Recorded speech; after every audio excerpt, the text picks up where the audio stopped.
دوستو اسلامی تاریخ میں بعض واقعات ایسے ہیں جو نہایت حساس، نازک اور سبق آموز ہیں۔ انہی میں سے ایک جنگ صفین ہے جو صحابہ کرام کے درمیان پیش آیا۔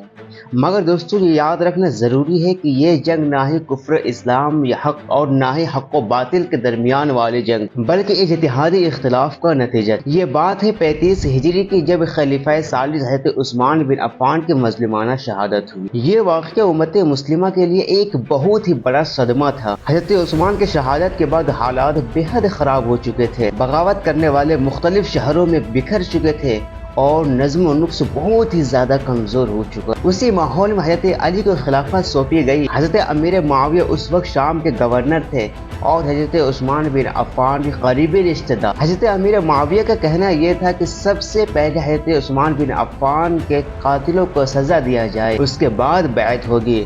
لیکن حضرت علی کا کہنا یہ تھا کہ نہیں، سب سے پہلے حالات کو سنبھالا جائے۔ جب تک کہ ریاست میں امن قائم نہ ہو اور حکومت تھوڑا مضبوط نہ ہو جائے تب تک کہ قاتلوں کو سزا دینا یا اسے قصاص لینا یہ ممکن نہیں۔ دوستو یاد رہے کہ یہ اختلاف نہ اقتدار کے لیے تھا اور نہ ہی کوئی ذاتی دشمنی بلکہ انصاف کے نفاذ کے ترتیب پر تھا۔ حضرت علی نے کئی مرتبہ صلح اور بات چیت کی کوشش کی مگر حالات اتنے بگڑ چکے تھے کہ کوئی بھی حل سامنے نہ آ سکا۔ آخرکار 37 ہجری میں دریا فرات کے کنارے صفین کے مقام پر دو لشکر آمنے سامنے آ گئے۔ جنگ کئی دنوں تک وقفے سے جاری رہا جہاں دونوں طرف سخت لڑائی ہوئی اور بہت سے جانثار شہید ہوئے۔ جب حضرت معاویہ کے لشکر کو شکست کا اندیشہ ہونے لگا تو حضرت عمر بن عاص کے مشورے سے قرآن کو نیزوں پر بلند کیا گیا اور کہا گیا کہ ہمارا فیصلہ اب اللہ کی کتاب کے مطابق ہونا چاہیے۔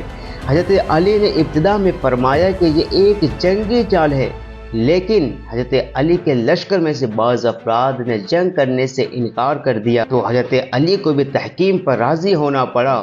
دونوں طرف سے نمائندے مقرر ہوئے۔ حضرت علی کی جانب سے حضرت ابو موسیٰ اشعری اور حضرت امیر معاویہ کے جانب سے حضرت عمر بن عاص تھے۔ دوستو تحکیم کا مقصد یہ تھا کہ قرآن و سنت کے مطابق فیصلہ ہونا چاہیے، مگر دوستو بدقسمتی سے یہ عمل اختلاف کو روکنے کی بجائے، اختلاف کو ختم کرنے کی بجائے مزید الجھنوں کا سبب بن گئے۔ تحکیم کے بعد حضرت علی کے لشکر میں سے ایک گروہ الگ ہو گیا جس نے نعرہ لگایا تھا لا حکم الا اللہ، حکم صرف اللہ۔ یہی گروہ بعد میں خوارج کہلایا۔